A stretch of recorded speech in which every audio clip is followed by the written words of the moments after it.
Hi friends, dry fruit ಲಡ್ಡುನ ಹೇಗೆ ಮಾಡೋದು ಅಂತ ತಿಳಿಸ್ಕೊಡ್ತೀನಿ. ಈ ಡ್ರೈ ಫ್ರೂಟ್ ಲಡ್ಡು ತಿನ್ನೋದ್ರಿಂದ ನಮ್ಮ ಹೆಲ್ತ್ಗೆ, ಹೇರ್ಗೆ, ಸ್ಕಿನ್ಗೆ ತುಂಬಾ ಒಳ್ಳೆಯದು. ಇದನ್ನು ಪ್ರಿಪೇರ್ ಮಾಡ್ಕೊಳ್ಳೋದು ಕೂಡ ತುಂಬಾ ಸುಲಭ. ಹೇಗೆ ಅಂತ ತಿಳಿಸ್ಕೊಡ್ತೀನಿ. ಮೊದಲಿಗೆ ಕಡಲೆ ಬೀಜ, ಅಗಸೆ ಬೀಜ, ಹಾಗೆ ಬಿಳಿ ಎಳ್ಳು, ಸ್ವಲ್ಪ ಗಸಗಸೆ, ಹಾಗೆ ತುಪ್ಪದಲ್ಲಿ ಸೂರ್ಯಕಾಂತಿ ಬೀಜ, ಕುಂಬಳಕಾಯಿ ಬೀಜನ ಹುರ್ಕೊಳ್ತಾ ಇದ್ದೀನಿ.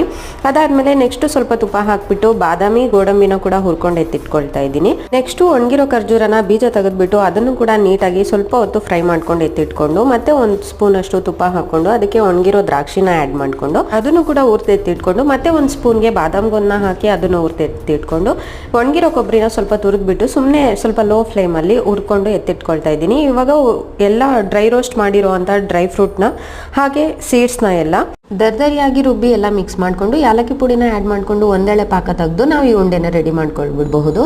ಡೀಟೇಲ್ಸ್ ವಿಡಿಯೋ ಬೇಕಂದರೆ ಲಿಂಕ್ ಡಿಸ್ಕ್ರಿಪ್ಷನಲ್ಲಿದೆ, ಚೆಕ್ ಮಾಡ್ಕೊಳ್ಳಿ.